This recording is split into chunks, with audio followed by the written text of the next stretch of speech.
The modern airline industry has several safeguards in place to keep the passenger safe. But what happens if those same provisions actually led to a mass amount of death? After the tragic events of 2001, the airline industry was forced to make major changes in order to provide peace of mind for uneasy flyers. On top of heightened security checkpoints and stricter rules, they also began to barricade pilots into the cockpit with stronger doors so no wrongdoers could get in to prevent hijackings. At first, this was seen as a massive improvement for public safety, but in 2015, the world would learn the consequences of such a provision. To fully understand this story, we'll first have to go back to 1987 in Nuremberg, Germany. This is where the birth of Andreas Lubitz took place, a child who in a few years would be described as very polite and quiet. The son of a banker, his parents were quite wealthy, allowing them to go on many vacations. Though he didn't speak much, neighbors recalled he always dreamed of becoming a pilot. At the age of 6, the family moved to an affluent suburb located in Montebar. This was exciting for the young boy as their new home was just 100 meters away from an airstrip. At the age of 14, Andreas joined the local gliding plane club. He was a natural, quickly obtaining his license to fly two-seater aircrafts. 6 years later, he continued his pursuit after graduating from high school. The now 20-year-old enrolled in a flight academy to finally become a full-fledged pilot. It wasn't long after that Andreas received his private pilot license, the first step to a professional career. He was determined, even briefly taking lessons overseas in the United States. By 2013, the aspiring cadet had passed all technical, medical, and flying tests needed to qualify as a co-pilot. He was subsequently hired to work at the low-budget airline Germanwings. He accumulated over 600 hours of flight, significant progress that would hopefully lead to a promotion. Friends at the time recalled Andreas being very happy about the new job. Everything in his life appeared to be going well, but beneath the surface, that up-and-coming pilot was struggling with inner turmoil. You see, Andreas had a long history of mental illness issues. Shortly after starting his training, he suffered from a serious depressive episode, during which he contemplated ending his own life. This led him to be suspended for a year, resuming on August 29, 2009. The incident was noted on his pilot's license. However, due to his good spirits, it was not given much consideration. In 2014, Andreas began dating a flight attendant named Mary. She would be one of the few to witness a different side of him. While others claimed he loved his job, in private her boyfriend expressed frustration. Lubitz felt burnt out, and lamented he'd never become a captain. And as the relationship continued, he became increasingly erratic. Andreas began to awaken amidst nightmares, screaming, "We're all going down!" But most eerie of all, Mary recalled him saying, "One day I will do something that will change the whole system, and then all will know my name and remember it." While she didn't know what he meant at the time, clearly something was deeply wrong.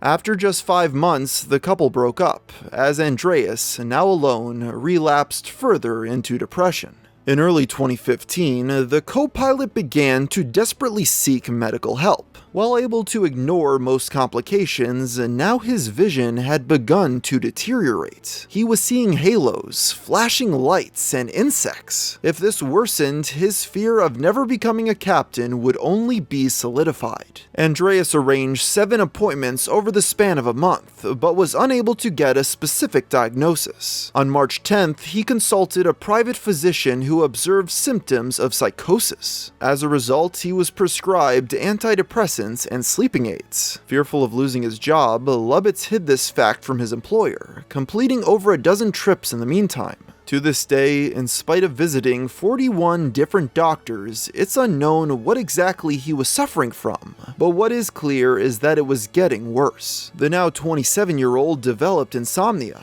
only getting 3 to 4 hours of sleep every night. He also started suffering from intense panic attacks. In a diary entry, Lubitz wrote of hearing noises that weren't there. Hopeless, his thoughts drifted towards death.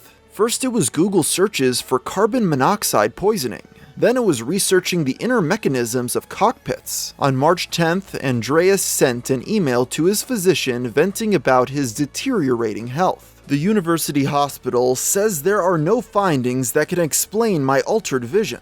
Because I am afraid of continuing to go blind and fixated on my eyes, my thoughts revolve constantly around this and the stress is increasing, which is why I cannot sleep on a regular basis. White no longer seems white, and I need strong lighting to see at least something.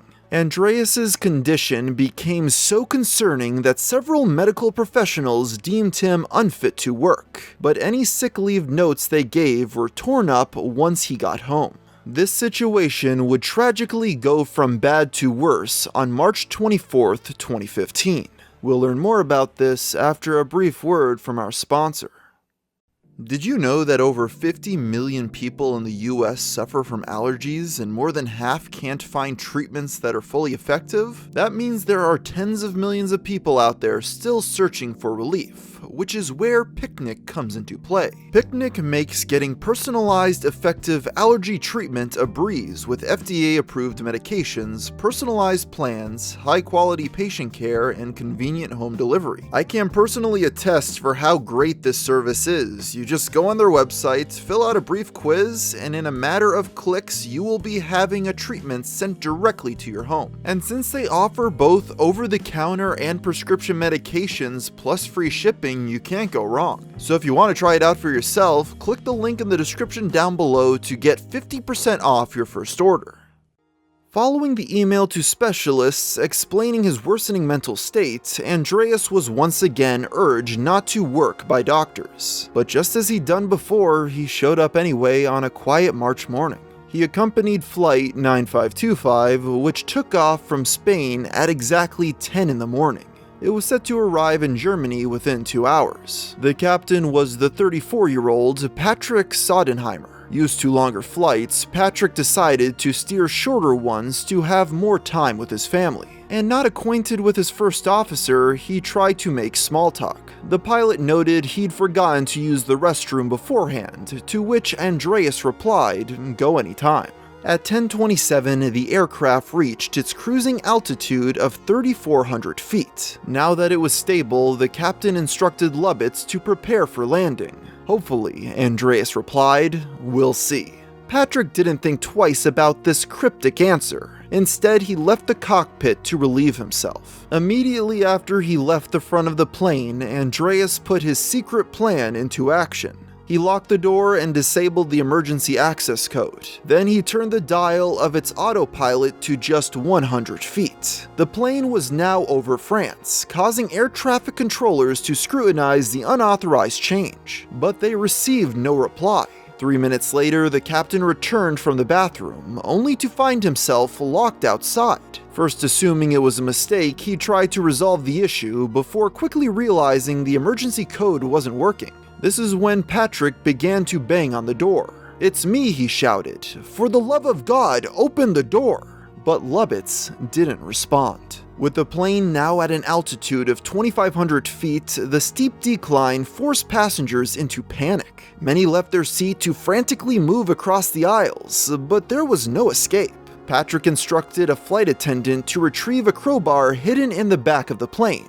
The captain then attempted to break and pry open the cockpit, screaming, "Open this effing door!" But it was in vain, as the suicidal co-pilot decided this would be his final flight. Due to mechanisms intended to prevent terrorism, such a task was futile. Lubitz placed an oxygen mask over his face and breathed calmly. The aircraft was now only 7,000 feet above the ground, causing its final alarms to ring. 60 seconds later, at 10:41 a.m., the plane was clipped by terrain before crashing directly into a mountain at over 400 miles per hour. Tragically, all 150 passengers aboard Flight 9525 were found dead at the scene. At first, investigators believed the crash to have been an accident, but upon discovery of the plane's black box, which contained audio recordings of the entire ordeal, they were horrified to learn the truth. Andreas Lubitz had done it intentionally and without remorse. This discrepancy became the subject of controversy in the media. Many questioned why the physicians didn't alert employers themselves. Well, it's much more complicated than it seems. You see, under German law, employees are allowed to keep their medical records private. Because of this, it's the patient's sole responsibility to declare they're unfit for work. Legally, this was simply out of the doctor's hands. While there was a suggestion of loosening that confidentiality, the debate never reached a conclusion, and so the laws went mostly unchanged afterward. In response to the incident, Germanwings implemented a rule requiring 2 personnel in the cockpit at all times. This was later changed, allowing pilots to comply at their discretion. The airline would pay 75,000 euros to the family of every victim, with an additional 10,000 for every close relative. A memorial stone was placed near the crash site, containing the remains of the victims who couldn't be identified. Among the passengers were 16 school children and 2 teachers, who'd been returning from a student exchange program. In tribute, 18 trees were planted at their campus in memoriam. So there you have the story of the pilot from hell, one of the most horrific catastrophes in recent German history.